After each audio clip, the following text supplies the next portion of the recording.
네, 크립토 이슈 두 번째 시간입니다. 이번 시간 주제는 토큰 이코노미로 코인 옥석 갈아내는 법이라는 주제입니다. 이번 시간 모실 분은 장중혁 크립토 워커스다오 공동 창업자 모셨습니다. 안녕하세요. 네, 안녕하십니까. 네, 오늘 저희 프로그램에 처음 나오셨는데 먼저 간단히 소개 좀 부탁드릴게요. 네, 크립토 워커스다오는 전 세계 저개발국에서 크립토 기반의 일자리를 만들려고 만들어진 프로젝트이고요. 그걸 위해서 저개발국들 여러 곳들을 다 좀 다니고 있습니다. 네, 반갑습니다. 그리고 크립토 워커스다오 공동 창업자라고 하셨는데 크립토 네네. 워커스다오에 대해서도 좀 자세하게 설명해 주시죠. 예, 크립토 워커스다오 자체는 사실은 블록체인 기반으로 일자리가 만들어질 수 있다는 것에 기초한 프로젝트이고요. 특히나 크립토 워커스다오가 만들어낼 수 있는 일자리는 월에 한 200불에서 300불 정도의 소득을 낼 수 있는 일자리를 목표로 하고 있기 때문에 300불 정도면 전 세계 인구의 한 65%를 커버할 수 있다고 생각이 들어서 이미 이제 제조업 기반의 경제개발 모델이 잘 작동하지 않고 있는 저개발국들에게는 좀 대안적인 경제개발의 방법이 될 수 있지 않을까 이렇게 생각하고 있고 그것을 통해서 만들어진 일자리를 많은 청년 세대들이 누릴 수 있을 것으로 생각을 하고 있습니다. 정리를 해보면 그 저개발 국가들의 어떤 그 사람들을 대상으로 해서 어떤 지금까지 주어지지 못했던 어떤 일자리를 크립토 기술을 통해서 연결을 시키겠다. 맞습니다. 이런 비전을 가진. 예, 그렇습니다. 네. 오늘 이제 주제가 사실 토큰 이코노미로 코인 옥석을 골라내는 방법에 대해서 저희가 얘기를 해볼 텐데요. 그럼 또 교통 정리를 좀 해야 될 것 같습니다. 이게 용어가 너무 이제 많다 네네네. 보니까 시장에. 네. 요즘은 보통 이제 토큰 이코노미라는 말을 많이 쓰는데 예전에는 크립토 이코노미라는 말도 쓰고 가끔 네네. 이렇게 혼용되기도 하거든요. 네네네. 그래서 이제 먼저 이 둘을 좀 구분하고 얘기를 시작해야 될 것 같아요. 둘은 어떻게 다른가요? 일단 크립토 이코노미가 좀 범위가 넓은 용어라고 생각하시면 될 것 같고 토큰 이코노미 범위가 좀 좁은 용어라고 생각하시면 될 것 같은데요. 네.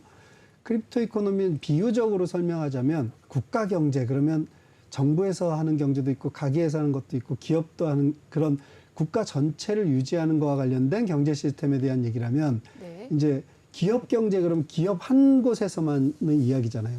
마치 크립토 이코노미와 토큰 이코노미는 크립토 이코노미가 국가 경제 전반을 그 시스템 전체를 떠받치는 경제 시스템을 얘기한다면 블록체인 인프라 그 자체까지도요. 토큰 이코노미는 특정한 애플리케이션, 특정한 서비스를 위한 경제 시스템을 한다고 보시면 될 것 같습니다. 네, 그렇군요. 이렇게 크립토 이코노미라고 하면은 우리가 뭐 암호 경제라고도 하기도 하잖아요. 그렇다면 암호학과 경제학은 우리 크립토 이코노미에서 각각 어떤 역할을 하는지 알면 좀 이해에 도움이 될 것 같아요. 네, 사실 암호학이 하는 블록체인 상에서의 역할은 어떤 사실을 확정하고 검증하고 강제하는 역할을 하고 있고요. 네. 이 이코노미 부분이 하고 있는 거는 사실 경제학은 사람의 심리거든요. 뭐가 더 갖고 싶은 사람들이 여럿이 몰렸을 때 그것의 가치를 높게 치고 더 많은 지불 의향을 갖고 이런 심리인데 네. 이제 사실 우리가 경제 시스템이 돌아가기 위해서는 법이나 이런 국가 시스템이 잘 돌아가고 있는 즉 계약이 이행될 거라고 하는 것에 대한 믿음을 기초로 해서 그리고 함께 그 사실에 대해서 확인할 수 있다라고 하는 검증 가능성 때문에 그걸 기초로 해서 거래가 만들어지는 거고 그 거래를 움직이는 게 경제에 의한 심리라고 보시면 되기 때문에 네. 크립토 이코노미라고 하면 크립토는 사실을 좀 단단하게 객관화시키는 데 암호학이 사용되고 네. 경제가 이제 그 경제 주체들이 갖는 욕망들을 네. 자기 거래 의사로 표현하도록 만드는 그런 구조를 갖고 있다고 생각하시면 될 것 같습니다. 아까 저희가 이 화면에서 이 토큰 이코노미에 대한 그림을 잠깐 보여드렸었는데요. 네. 한번 띄워주시면 네, 보시다시피 이제 화면에 보면 스마트폰 위에 뭔가 앱 같은 것들이 있죠. 저희한테 익숙한 화면인데 이걸 이제 D앱이라고 하고요. 이제 애플리케이션이고 이 애플리케이션은 특수한 서비스를 제공을 해주는데 여기에 이제 토큰 같은 것들을 사용할 수가 있죠. 그래서 네. 사용자가 이 D앱을 어떻게 사용했을 때 토큰 보상을 얻고 또 그걸로 사용을 하거나 뭐 환전을 하거나 이런 식으로 해서 이전에는 없었던 어떤 생태계가 발생하는 이런 어떤 총체적인 어떤 계산이나 어떤 이런 뭐랄까요? 경제 시스템을 만드는 것을 거죠. 토큰 이코노미라고 한다는 설명이었습니다. 시청자분들께서 이제 이 설명을 자주 들으실 수가 없고 네. 자주 나오시는 분이 아니기 때문에 네, 저희 프로그램에서도 이 주제는 처음 다루는 그렇죠. 거거든요. 저희가 나름 이제 지금 크립토 전문 방송을 자처하고 있는데 네네. 예, 자주 들을 수 있는 얘기가 아니기 때문에 좀 이해를 돕기 위해서 익숙한 예시를 들어보도록 하겠습니다. 지금 글로벌 시가총액 1위는 비트코인이고 2위가 이제 이더리움이잖아요. 이 두 가지 코인들은 각각 어떤 크립토 이코노미를 가지고 있는지요? 일단 비트코인의 경우는 크립토 이코노미 자체가 하나의 응용 서비스를 위해서 만들어진 크립토 이코노미라고 보시면 될 것 같아요. 네. 송금이라고 하는 하나의 응용 서비스를 위해서 거기에 기여하는 기여자들이 이 송금 서비스를 어떻게 안전하고 빠르게 혹은 또 저렴하게 이렇게 실행할 수 있도록 만들까에 대해서 기여하는 기여자들이 모인 네트워크가 그러니까 송금 서비스라고 하는 하나의 서비스를 만들고 있다면 이더리움의 경우는 채굴자들이라고 하는 기여자, 지금은 이제 2.0으로 넘어가서 채굴자가 아니라 밸리데이터 이런 개념으로 바뀌긴 했지만 네. 그런 기여자들이 모여서 만든 네트워크가 여러 종류의 토큰 이코노미를 검증해주고 강제해주는 그런 역할, 일종의 회계 감사 같은 역할을 해주면서 그 토큰 이코노미가 안정적으로 사실을 확정할 수 있도록 만들어주는데 그 감사들의 네트워크가 역할을 하고 있다는 점에서 비트코인은 어떻게 보면 송금이라고 하는 가치를 만들기 위해서 만들어진 이코노미인데 네. 채굴자들이 돈을 버는 이코노미라고 볼 수 있을 것 같고 이더리움은 여러 새로운 응용 서비스들이 돌아갈 수 있도록 사실을 확정해주는 감사 후보들의 네트워크이고 마찬가지로 이 감사 후보들이 돈을 버는 이코노미라고 볼 수 있어요. 그런데 이더리움의 또 중요한 차이점은 비트코인에서는 송금 서비스를 하는 주체가 이 채굴자들 그 자신들이었다면 이더리움에서는 그 서비스의 주체는 이 감사 후보들의 네트워크에 참여하고 있는 감사들이 아니고 그 응용 서비스를 만든 주체로 분리됐다라는 점에서 기여에 대한 보상이 좀 이렇게 분리되는 그런 경향을 갖고 있는 상황입니다. 그래서 저는 어떻게 표현하냐면 비트코인 하나의 나라를 만든 다음에 송금업체 하나를 세우고 이 나라가 전체로 이 송금 기업만 들여다보고 있고 송금 기업을 강제한다면 이더리움은 하나의 나라를 만든 다음에 여러 종류의 기업들이 설립되고 그 기업들을 어떤 상법이든 사회사법이든 이런 걸 통해서 감사하고 강제할 수 있도록 하는 그런 플랫폼이다. 이렇게 비유를 할 수 있을 것 같습니다. 제가 이게 조금 더 이제 부연 설명을 해서 쉽게 조금 풀어보자면 비트코인 같은 경우는 이제 물론 이제 주인이 없지만 일단 은행과 비슷한 역할을 하는 것이고요. 송금을 해줄 때 이 송금 내역을 믿을 수 있게끔 해주는 그렇죠. 중앙화되지 않은 장부 시스템을 통해서 그런 걸 해주는 이게 가장 핵심적인 기능인 사실 플랫폼인 것이고 이더리움은 말씀을 들어보니까 약간 구청이나 시청 같다는 느낌이 드는데 예, 뭐 부동산 업자 이제 중개업자들이 중개소들이나 뭐 이런 곳에서 부동산 계약을 이렇게 매조지를 지어가지고 오면 도장을 쾅쾅 찍어주는. 그렇죠. 그게 사실 도장이 없으면 믿을 수가 없잖아요. 사실로 확정이 안 되는 거죠. 그렇죠. 예. 네, 이렇게 해서 크립토 이코노미의 개념에 대해서 비트코인과 이더리움의 사례를 적용해서 자세하게 설명을 해주셨고요. 자, 이제 개념에 대해서 짚어봤는데 2009년 비트코인이 나온 이후에 여러 가지 크립토 이코노미들이 나왔고 또 그 프로젝트들이 나왔었는데 그 와중에 상당히 많은 변화가 있었죠. 그런데 우리가 최근에 주목해야 할 만한 크립토 이코노미 변화 중에는 어떤 것들이 있을까요? 뭐 대표적으로 이더리움 같은 경우에 이더리움 2.0이라고 하는 단계로 진화하기 위해서 머지라고 하는 기존의 원엑스 네트워크를 2.0 프로젝트하고 합치는 이런 변화를 통해서 네. 이더리움 이코노미가 가지고 있었던 주요한 구성 요소들이 좀 큰 변화를 겪기도 했고요.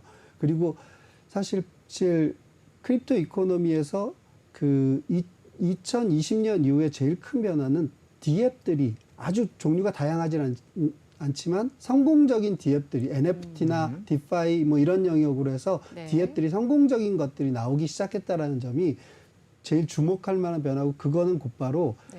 이제 기존의 D앱 이전의 단계가 약간의 개념을 검증하는 단계였다면 이제 네. 이 새로운 D앱들이 펼쳐내고 있는 크립토 이코노미의 성장 단계는 좀 산업으로 성장하는 단계로 진화가 아니냐 이렇게 볼 수 있을 것 같습니다. 사실 그 보면은 그 비트코인 같은 경우는 2009년에 처음 나왔고 네. 사실 좀 돌아가기 시작한 건 한 2011년, 12년 정도라고 제가 기억하고 있는데요.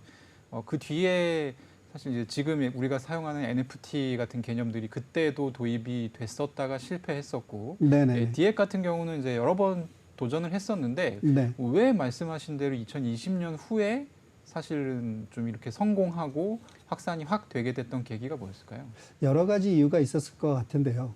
기본적으로는 우리가 최근 얘기되고 있는 웹3라고 불리는 것이 이제 어떤 기술의 스택, 뭐 꾸러미들이라고 볼 수 있는데 네. 쓸 수 있는 도구들이 많아지면서 예전에는 2017년, 18년 이때는 응용 서비스 하나를 만들려고 하면 바퀴부터 천장까지 혼자서 다 만들어냈었는데 이제는 네. 좀 조립해가지고 만들어진 부품들 제대로 작동하고 있는 부품들이 많이 만들어졌기 때문에 그걸 이용해서 새로운 서비스를 만들 수 있는 환경이 됐기 때문에 네. 더 성공적인 프로젝트들이 나올 수 있는 기반이 되고 있는 것 같습니다. 그러니까 2017년에도 사실 비트코인이 한번 이렇게 이게 큰 상승이 있었잖아요. 네. 네네네. 근데 그때도 돈이 많이 시장에 몰렸는데 사실 그때는 돈만 많이 몰렸지 쓸 수 있는 도구들이 전무했었던 반면 그렇죠. 2020년 정도 되니까 뭐 브라우저도 나오고 네네. 인프라 서비스들도 어느 정도 구축이 되어 있고 그렇죠. 그렇기 때문에 사실은 디파이라든지 NFT라든지 이런 성공적인 디앱으로 이어질 수 있었다. 뭐 이런 설명이시죠? 네, 그렇게 네. 보고 있습니다. 네, 그리고 P2E 분야 같은 프로젝트들은 실제로 사용자들과 접점이 굉장히 많은 그런 프로젝트인데요. 이런 분야 같은 경우는 토큰 이코노미를 어떻게 짜느냐에 따라서 그 성패가 갈릴 것 같은데 최근 우리 크립토 업계에 나왔던 성공 사례나 실패 사례가 있다면 좀 한 가지씩 소개해 주시죠. 예, 저는 그 질문에 대해서 언제나 이렇게 대답을 하는데요. 네. 성공 사례도 엑시 인피니티고 실패 사례도 엑시 인피니티다. 엑시 인피니티는 그 P2E 게임 중에 하나죠. 예, 네.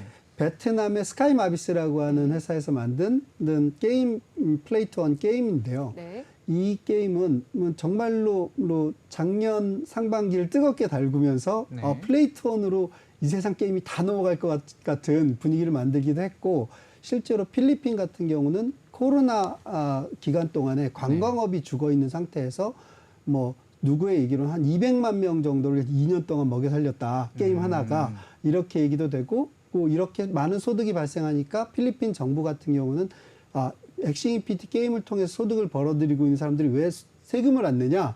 이제 과세 문제로 우리가 외신을 통해서 기사를 접할 수도 있었는데요. 네. 그 정도로 큰 성공을 거뒀지만 또 마찬가지로 그 토큰의 가격이 폭락하면서 또 제일 큰 실패 사례, 물론 지금 완전히 없어지거나 이런 뭐 루나테라 정도로 실패한 이런 상황은 아니지만 또 폭락하면서 많은 유저들이 이탈하고 더 이상 저 방식으로는 P2E가 지속 가능성이 없는 거 아니냐라고 하는 저는 성공 사례와 실패 사례를 볼 때 그 사례 연구를 우리가 하게 되는 이유는 거기서 어떤 교훈을 얻고 레슨을 얻을 수 있어야 되는데 그렇죠. 예, 플레이 투 원에서 제일 큰 성공의 교훈도 우리에게 주고 네. 실패의 교훈도 준 사례가 네. 엑시 인피니티라고 보고 있습니다.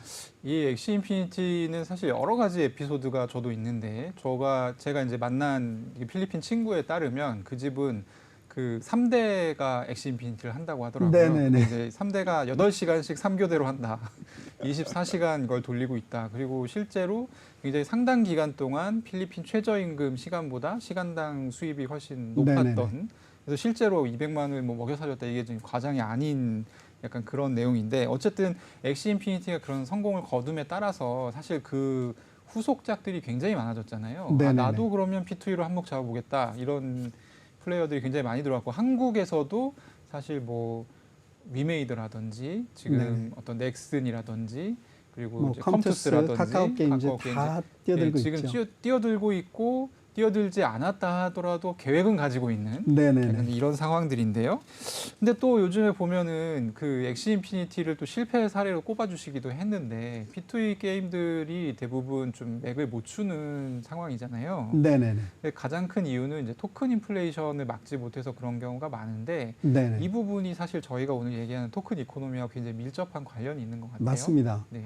사실 이제 기여자들에게 토큰을 분배해주면서 토큰은 계속 발행돼서 나갔던 건데, 그렇죠. 예, 그 토큰 이코노미는 어떤 기여를 가치로 포착해갖고 보상한다라고 하는 부분은 적절히 만들어졌는데, 네. 그 만들어진 가치를 사용하면서 토큰의 수요를 만든다라고 하는 측면은 네. 제대로 만들어져 있지 않았기 때문에 네.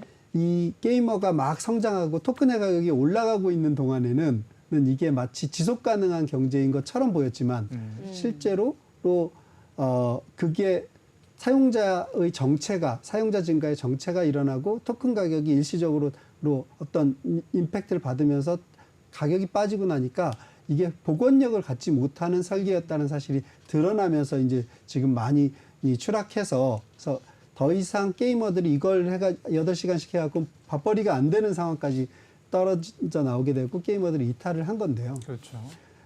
이런 문제들을 해결하려면 정확히는 어떻게 특히나 게임의 경우는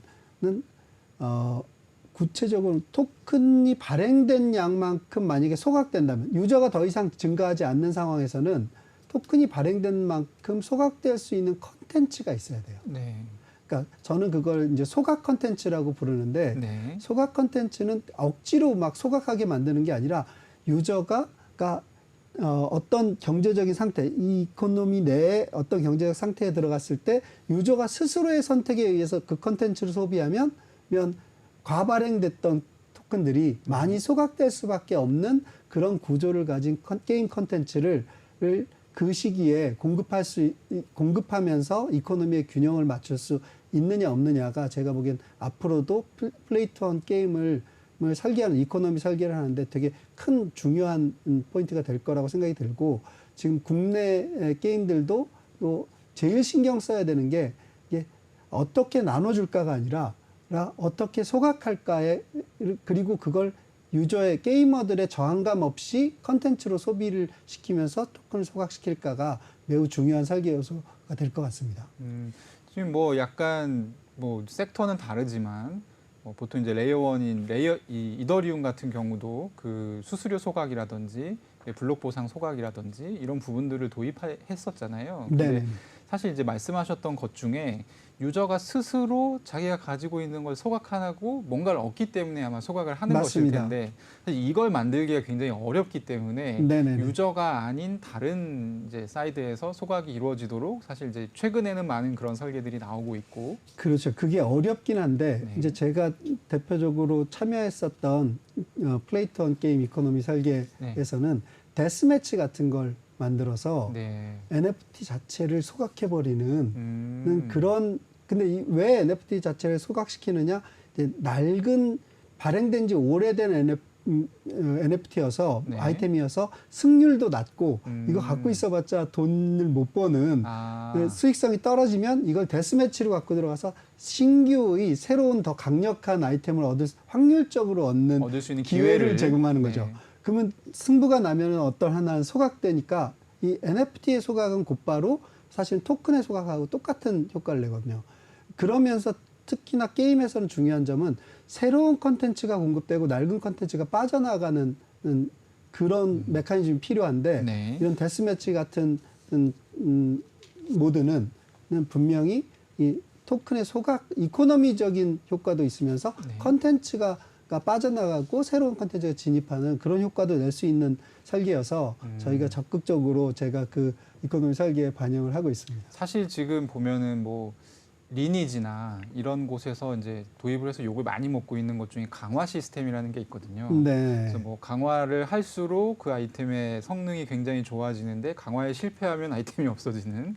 이게 상당히 많은 재화가 들어가는 그런 작업이라서 유저들이 안 할 수는 없고 또 하면서도 이제 욕을 하면서도 좀 하게 되고 이걸 방송 콘텐츠로 요즘에 또 사용하는 유튜버들도 많이 늘어나서 네네네. 이제 대중적으로 알려져 있는 콘텐츠인데 사실 이게 P2E하고는 상관이 없는 콘텐츠지만 한번 P2E를 해보려고 하는 어떤 게임사에서는 그것도 익숙하니까 우리나라 네네네네. 유저들한테는 도입해 볼 수 있겠다는 생각이 드는데 어떠신가요? 맞습니다. 그러니까 제일 중요한 건 유저가 스스로 선택할 수 있는 인센티브 시스템만을 통해서 네. 인센티브 시스템이 있으면 그거에 맞게 유저들은 반응을 하는 거고요. 네. 그 반응의 결과로서 토큰과 자산들 간의 균형 이런 것들이 또 유저가 성장할 때는 토큰이 계속 발행되지만 늘어나지만 유저가 또 감소하는 상황에서 토큰이 줄어드는 그런 메커니즘을 자동적으로 돌아갈 수 있도록 구현해야 된다는 점에서 그런 종류의 컨텐츠는 되게 의미 있는 그렇죠. 메커니즘이 될 것 같습니다. 그 기존에 이제 리니지 같은 거는 제 아이템을 거래하는 게 불법이었는데 사실 NFT로 만들면 거래하는 것이 합법이니까 그렇죠. 또 좋은 점이 있는 것 같습니다. 네네네. 자, 그리고 저희가 이번에 주제로 잡은 것을 질문으로 드려보겠습니다. 아무래도 투자자분들 입장에서는 좋은 코인과 좋지 않은 코인을 가려내는 그런 노하우가 가장 필요할 텐데요. 토큰 이코노미를 통해서 그런 좋은 코인과 나쁜 코인, 이 옥석 가리기를 시도해 볼 수 있을까요? 일단 뭐 여러 가지 기준을 생각해 볼 수 있을 것 같은데요. 네. 그 중에 제일 중요한 거 하나만 본다면 누군가 숨어 있는 자리에서 돈을 가져가고 있는 사람이 없는가를 살펴보는 게 되게 중요한데요. 네. 그러니까 많은 프로젝트들이 토큰 이코노미의 설계에서 그 프로젝트 팀의 수익 모델을 그 안에 숨기는 경향이 있어요. 아, 네. 그러니까 특정한 수익원은 그 프로젝트 팀만 취할 수 있고 이거는 이 전체 시스템의 필수적인 것이어서 피할 수도 없는 그런 위치에다가 자기 수익 모델을 숨겨놓고 네.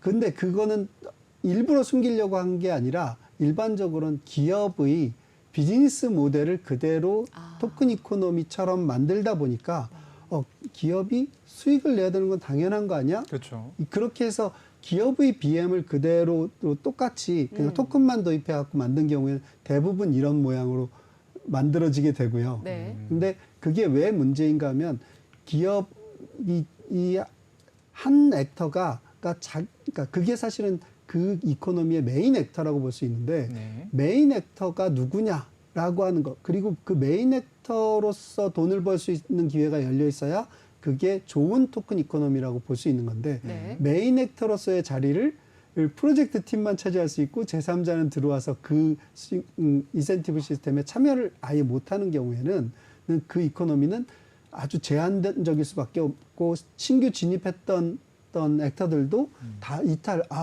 결국은 내가 열심히 일해갖고 제 돈 벌게 해주는 거네. 그걸 다 알게 된다는 거죠. 그러면 그냥 곧바로 무너질 수밖에 없는 그런 구조를 갖고 있다고 보시면 될 것 같습니다. 새로운 어떤 부동산 지역 재개발을 하는데 조합원들한테 이 알토란 같은 그런 상가 자리, 뭐 땅 이런 거는 다 몰아주고 새로 이제 분양을 받는 사람들한테는 굉장히 그 쭉정이 같은 그런 곳들만 그렇죠. 분양을 한다면 사실 그렇죠. 분양이 성공하기 쉽지 않겠죠. 그렇죠. 예. 그런 거하고 비슷한 거라고 보시면 될 것 같습니다. 그래서 누군가가 계속 돈을 빨아들이는 구조로 돼 있는 네. 이코노미 설계는 가능하면 피하시는 게 좋고 뭐 그것 말고도 다양한 조건이 있겠지만 제일 단적인 거가 네. 가장 전형적으로 나타나는 게 그런 이코노미 설계인 것 같습니다. 마지막 질문을 드려야 될 것 같은데요. 네. 토큰 이코노미를 만들 때 가장 주의해야 할 점이 무엇인지 그리고 추가로 앞으로는 어떤 토큰 이코노미나 크립토 이코노미가 등장할 것으로 생각하시는지. 기본적으로는 토큰 제가 오늘 방송 오기 전에도 네. 한 회사를 만나서 이제 상담을 하고 토큰 이코노미 기획을 해보시려고 한다고 이렇게 해서 쭉 네. 듣고 말씀드렸는데 그런 말씀을 드렸어요. 토큰 이코노미를 설계하는 사람 프로젝트 팀일 텐데 그 마음이 그 관점이 이 프로젝트의 오너라고는 관점이 아니라 컨트리뷰터 기여자라는 관점에서 이걸 설계해야 된다. 네. 나도 여러 기여자들 중에 하나다라는 관점에서 설계하지 않으면 그냥 계속 아까 말씀드린 옥석 가리기에서 제가 말씀드린 그 기준에 자꾸 돈은 나한테로 다 들어오는 자기가 다 먹으려고 하면 안 된다는 거죠. 그렇죠. 근데 그게 일반적으로 기업에서 BM 디자인 하던 분들은 그 기획에 DNA에 녹아 있는 그렇죠, 습성이어서 그렇죠. 네, 그래서 맞아요. 사고 방식이어서 그게 자꾸 그렇게 되거든요. 그래서 나는 여러 기여자 중에 하나라는 관점으로 설계를 해야 된다는 것이고, 이제 향후 어떤 크립토 이코노미가 등장할 것이냐. 저는 기본적으로 크립토 이코노미는 블록체인 상에서 검증 가능하고 강제 가능한 한 기여 행위와 보상 행위를 만들어서 그 이코노미 시스템을 만드는 게 크립토 이코노미라고 본다면, 가장 지금 현재 한계에 부닥쳐 있는 부분은 그걸 오프라인 경제하고 연결시키는 부분이에요. 네. 오프라인 경제하고 연결시킬 때 어떤 문제나 이런 것들이 발생할 여지가 많기 때문에 네. 그쪽으로 확장이 한계가 있는 것인데, 여러 이제 행위자들이 들어와서 경제 주체들이 들어와서 안정적으로 블록체인 상에 있는 상태하고 바깥에 있는 상태를 일치시킬 수 있는 새로운 메커니즘들 다양하게 이게 만들어내게 되면, 이게 커머스나 오프라인 상에 있는 여러 가지 종류의 이코노미 시스템, 경제 시스템하고 연결돼서 영역을 확장시킬 수 있을 것으로 기대를 하고 있습니다. 네. 네, 오늘 토큰 이코노미에 대한 다양한 이야기 감사드립니다. 네, 오늘 말씀 여기까지 듣겠습니다.